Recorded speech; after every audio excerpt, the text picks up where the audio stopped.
the demonic Bible by Magus Cirxus Edge, Antichrist servant and disciple of the Dark Lord, as revealed to him by his unholy guardian demon the spirit Aziel.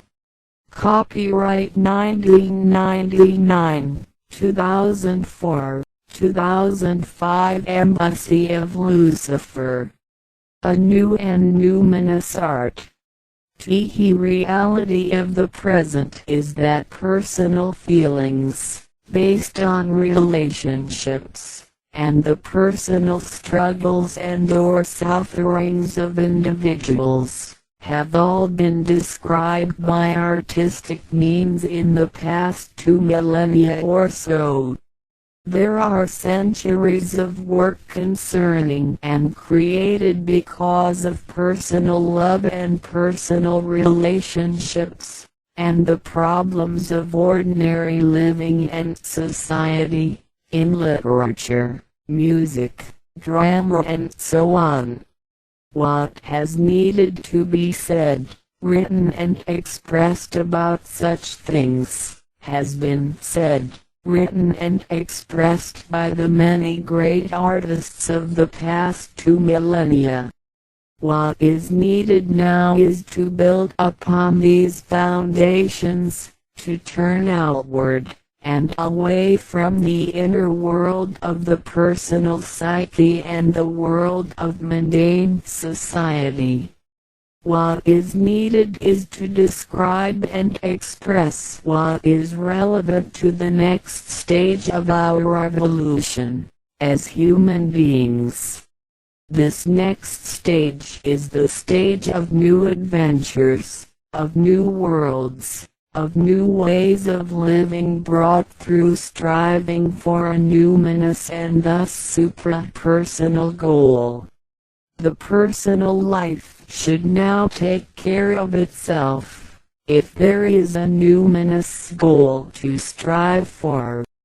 In brief, the great art of the past has enabled us to achieve an understanding of ourselves. It has brought us to individuation, to the wisdom of a genuine adeptship founded upon the reconciliation of opposites.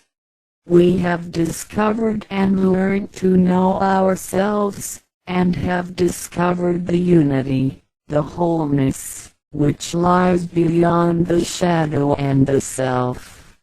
We have learned that we are, or can be, both destroyer and creator, both Lucifer and God, as we have learnt the natural necessity of both these forces of creation and destruction, and how renewal and rebirth proceeds from them. We now need to and should go beyond this, for anything else is unhealthy and a waste of life. It is also the negation of the work of those great artists which has allowed us this understanding. Thus, there is no longer any need for those who desire to be great artists to endure or desire personal suffering to aid their development and their understanding, as there is no longer any need for individuals to describe their inner suffering, their personal development and their personal understanding through artistic means. What should and must be understood in the personal sense now can be rationally understood through an act of will, through a conscious understanding of the works of art of the past 2 millennia. There needs to be a whole new artistic movement, or many such movements, which seek to go beyond this personal understanding and which seeks to develop new forms of art to express and describe what must be expressed and described in the numinous realm which lies beyond this personal understanding. We need to free ourselves from the mundane world of the past, and achieve a real understanding of and a real balance with nature herself. We need to strive to free ourselves of this planet of ours, at first in artistic visions and dreams, and then in practical reality, as we reach out toward other planets around other stars. We need to dream great visions again, as we need to strive to make these visions real. Thus, do we need to become inspired by greatness? We need to dream of and create new civilizations, new eons, new empires to stretch ourselves in, to explore and discover, and to use to create an entire new species of higher beings who are fulfilling the promise of existence latent within them. In essence, we need to capture and express the numinous itself and mold that numinous through a unique work or works of art. Anything less than this is unworthy of us. Preface to the third edition. Deitas.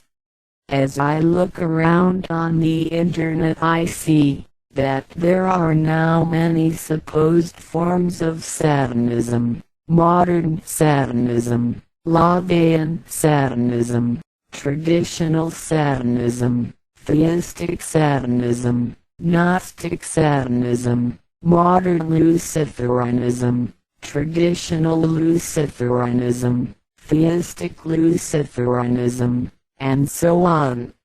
It seems quite natural to me that a religion which espouses freedom of thought and the exaltation of the ego would encourage an individual expression of belief, as opposed to a dogmatic definition imposed by an organization. And like Christianity, which imposes a belief system upon its followers, Satanism encourages individual growth and development. Satanism is individualism. With this in mind, no two Satanists will share the same exact definition of what Satanism is. It is, in fact, this which they hold in common. The religion of Satanism is one. There is no such thing as modern Satanism, traditional Satanism, or whatever. Satanism is the religion of the self, the ego, the God within. It is ultimately whatever you choose to make it. Don't be fooled by those who say their way is better, more authentic, more legitimate, but demand money, while only offering dogma which must be followed to be a true Satanist. These people are liars. The true Satanist would not allow himself to be bound by the dictates of such as these who deceive themselves and their followers. Behind the curtain stands the dark god, Satan, laughing at the fools. Now is the time in which all truths shall be revealed. Now is the time of awakening. In this age man has become God. It is within man's power to determine his own reality and establish his own law. He is no longer bound by anything greater than his imagination. The human genome has been mapped, offering the potential and promise of genetic and